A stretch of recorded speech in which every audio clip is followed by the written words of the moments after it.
वो वो सुनिए, वो ध्यान दीजिएगा पहले। जहाँ से मैं कहा था कि जहाँ से आप देखते हो, जिससे आंखें देखती हैं वह ब्रह्म है। जिससे आंखें देखती है वह ब्रह्म है, परंतु आंखों में ब्रह्म लिप्त नहीं है। हाँ, जिससे आंखें देखती हैं वो ब्रह्म है, मतलब कि आंखें ब्रह्म नहीं है। आपने ध्यान नहीं दिया मेरे शब्दों को।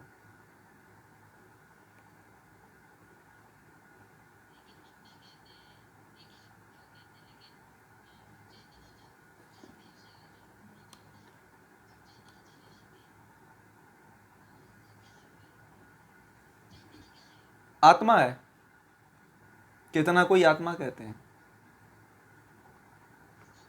हाँ, बस आत्मा ही, चेतन तत्व वही है, बस और कोई नहीं है। चेतना को ही आत्मा कहते हैं। नहीं, परमात्मा का अंश नहीं है। जीवात्मा स्वतंत्र है, परमात्मा का अंश है ही नहीं है। आप परमात्मा के अंश नहीं हो। यही तो त्रैतवाद है, यही तो समझा रहा हूं आपको, यही तो मान करके आप भूल कर रहे हो आप। इसीलिए तो बार बार है। जीव जीव अनादि है। जीव न, सुनिए, जीव ब्रह्म की तरह एक सत्ता है। अनादि मतलब जब से, जिसका कभी आदि नहीं हुआ, जिसका प्रारंभ नहीं हुआ, वह ब्रह्म है। तीन टुकड़ा, जैसे ये तीनों का अस्तित्व अनादिकाल से है। ये तीन तत्व हैं, तीनों का अस्तित्व अनादिकाल से है। समझ में आ गया? ये आज से नहीं है। ये तीनों के बीच में द्वंद्व चलता रहता है। ये तीनों, दो तो बनते हैं, बिगड़ते रहते हैं। एक अनादि है, हमेशा शाश्वत बना रहता है, और जो सबको चलाता है वो ईश्वर है। तीनों का अस्तित्व अनादि से काल से है, कोई किसी का अंश नहीं है। ध्यान रखना आप लोग। ईश्वर जरूर पूर्ण है तो सबकी मदद करता है, सबको शक्ति देता है, प्रेरणा देता है, ठीक है। परंतु आप ये मत कहना कि जीवात्मा जो है परमात्मा का अंश है। कैसे हो गया भाई अंश? मैं आपको परसों ही, दो तीन दिन पहले ही तो बताया था। यदि मान लीजिए कि जीवात्मा, हाँ, जीवात्मा यदि परमात्मा का अंश होता तो परमात्मा की तरह मुक्त होना चाहिए, उसको कष्ट नहीं होना चाहिए, जन्म नहीं लेना चाहिए फिर उसको। और मैंने अद्वैतवाद की भी बात कहा था कि जो अद्वैतवाद एक मानते हो, एक हो ही नहीं सकता है ना। आप कैसे एक कर लोगे? आप प्रकृति को, जीवात्मा को एक करके कैसे ब्रह्म को जान पाओगे आप? जब गीता नहीं कहती है, गीता भगवान श्री कृष्ण कह रहे हैं कि जब तक आपके अंदर माया पृथकत्व को नहीं ध्यान दोगे तब तक आप ब्रह्म तक नहीं पहुंच पाओगे।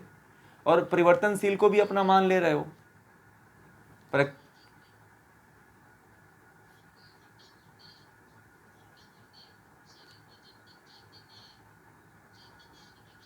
जीवात्मा,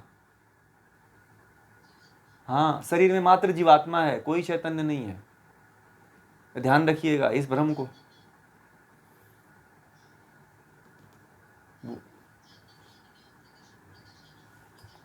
हाँ, जीवात्मा अंधकार में भी जब तक, हाँ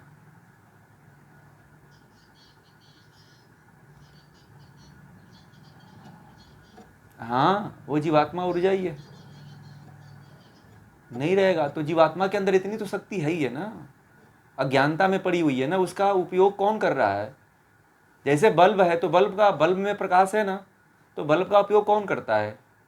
जो बल्ब लगाया हुआ है वो कर रहा है ना, स्विच कर ऑन करता है, ऑफ करता है, ठीक है। तो प्रकृति ने आपको शरीर दे रखी है, इसलिए जीवात्मा का उपयोग करती है बल्ब की तरह। आपने अपने घर में बल्ब लगा लिया तो आप बल्ब तो हो नहीं गए ना। जैसे आप अपने घर में बल्ब लगा लेते हो और उस पर राज करते हो, उसी तरह प्रकृति का ये घर है और प्रकृति के घर में जीवात्मा आकर के बैठी हुई है। इसीलिए जीवात्मा के ऊपर कौन राज करता है? प्रकृति राज करती है। बात समझ में आ गई? इससे कन्फर्म हो जाना चाहिए।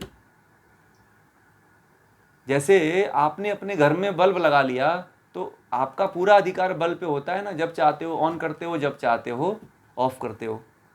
उसी प्रकार जो है ये प्रकृति है, ये शरीर प्रकृति है, इसके अंदर जीवात्मा है, और जीवात्मा अज्ञान के कारण जो है प्रकृति के अनुकूल कार्य करती है,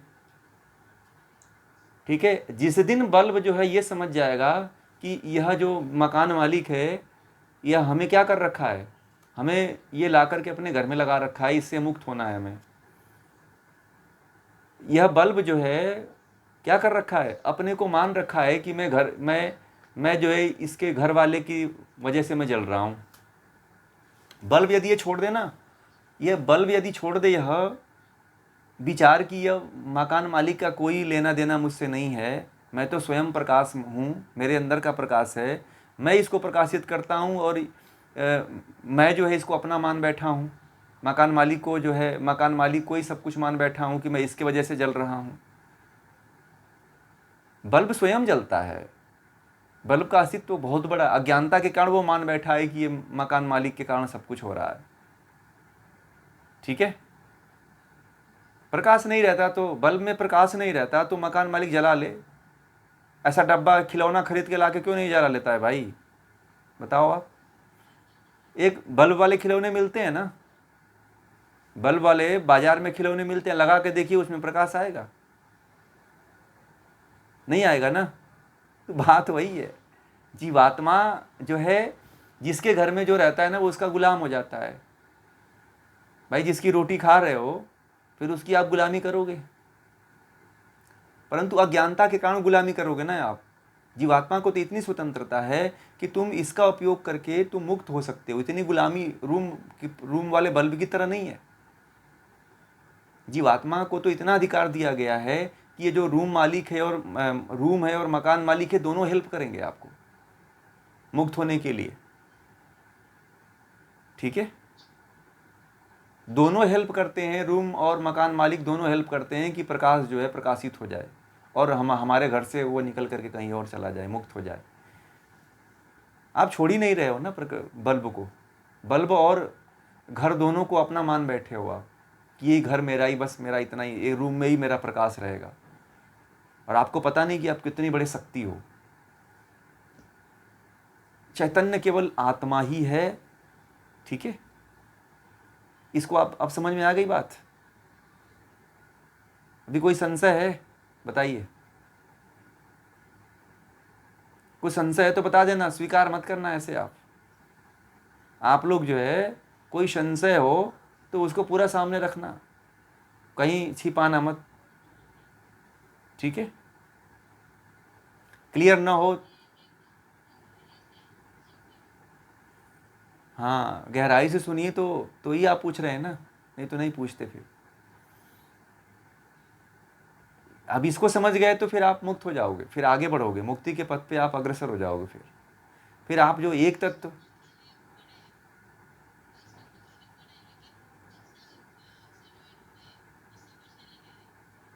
समझ जाइए, फिर मुक्त होइए। और क्या, रास्ते में चलिए, प्रयोग करिए जीवन में, बस प्रयोग करिए। मुक्ति सबसे बड़ा ये ज्ञान की सार्थकता और मेरे पढ़ाने का उद्देश्य तभी पूरा होगा जब आप आगे बढ़ोगे। ठीक है, ऐसा नहीं है कि केवल ये टाइम पीरियड लेकर के जो है बस पूरा करने वाला काम नहीं है। इसमें तो प्रयोग करने की जरूरत है कि आप प्रयोग करो, सुनो, समझो और आगे बढ़ो।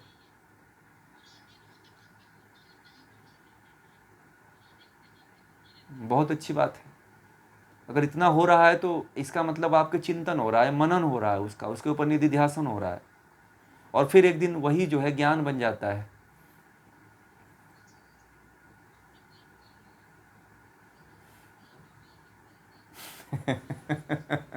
हाँ जरूर जरूर, बहुत अच्छा किया आपने।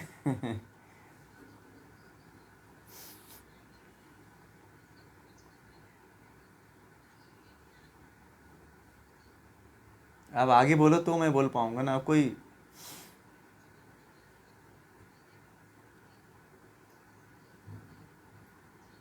हाँ हाँ हाँ, मतलब ये समझिए, बस यही इसका मुख्य बात यही थी कि बल्ब को मकान मालिक लगाता है, तो जो बल्ब होता है ये समझता है कि मैं घर और मकान मालिक के कारण चल रहा हूँ, और घर और मकान मालिक ही मेरा अस्तित्व है। वो अपने प्रकाश को भूल जाता है कि मेरे अंदर भी इतनी बड़ी शक्ति है।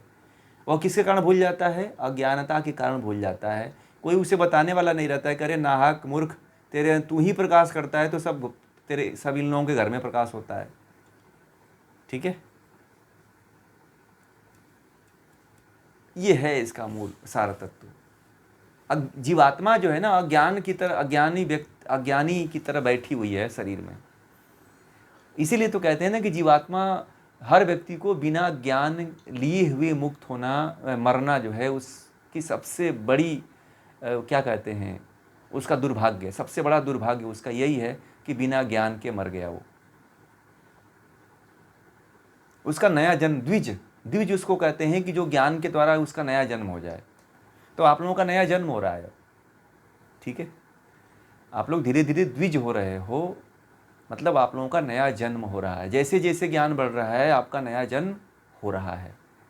और जिस व्यक्ति का संसार में पृथ्वी पे आकर के जन्म नहीं होता है, नया जन्म नहीं होता है, पुराने जन्म को लेकर के ही मर जाता है, वह दुर्भाग्य, वह उसका समझिए कि दुर्भाग्य है।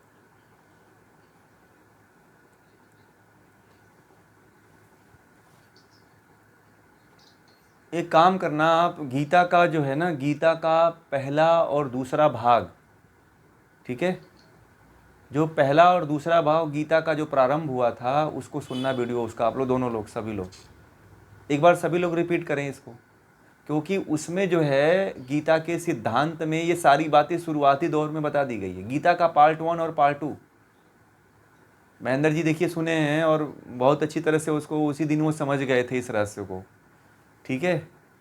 और उस रहस्य को मैं आप लोगों को भी समझाना चाहता था कि उस दिन वाले रहस्य, पहले वाले भाग को समझना इसीलिए ज़रूरी है कि गीता का कंसेप्ट और सिद्धांत किस पे कार्य करता है। तो गीता के सिद्धांत को समझना है तो पहले और दूसरे भाग को समझना जरूरी है। गीता किस पे कार्य कर रही है, गीता किस पे, गीता का जो सिद्धांत है, गीता के जो अध्याय है किस पे कार्य करते हैं, वो शुरुआती दौर में ही मैंने समझाया था। और जिनके पास गीता का पहला और दूसरा भाग नहीं है, मुझको कहेंगे पूरा प्लेलिस्ट भेज दूंगा मैं उनको, और उसको सुनेंगे। सभी लोग एक बार सुने। समय,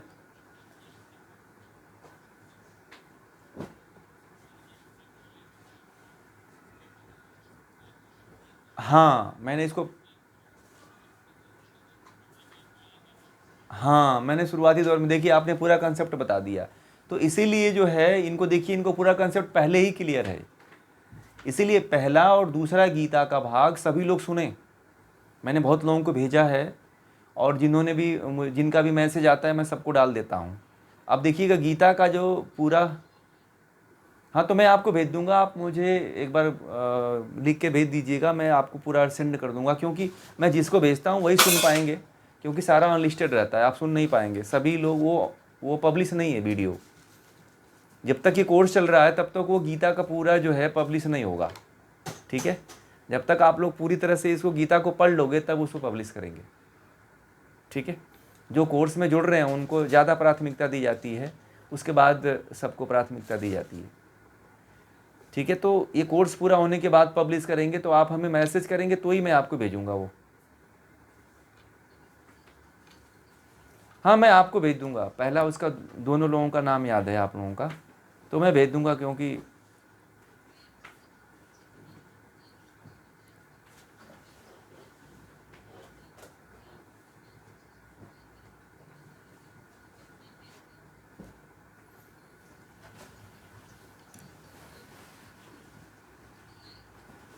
आप लोग करें, और जिनको भी जोड़ते हैं ना उनको बता दिया करें, नए वाले लोग मैं उनको भेज दिया करूँगा।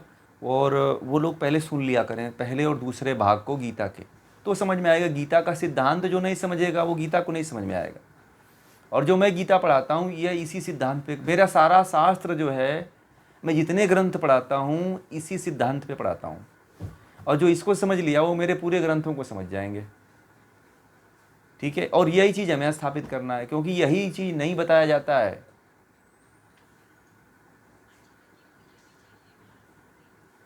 आप मुझे मैसेज कर दीजिएगा गीता बस लिख करके, मैं समझ जाऊंगा। जिनको लोगों को चाहिए वो मुझे एक बार गीता लिख करके मैसेज कर देंगे, मैं उनके ऊपर पूरा प्लेलिस्ट डाल दूंगा, भाग 1 से सुनिएगा, ठीक है? तो आप लोगों को पूरा क्लियर हो जाएगा। ये पूरा कंसेप्ट क्लियर अगर करना है तो भाग 1 से सुनिए। जिनको भी चाहिए मुझे गीता लिख करके सेंड कर देंगे, मैं भेज दूंगा, और जो जिनको भेजूंगा वही सुन पाएंगे, ठीक है ना? तो ये ध्यान रखिएगा।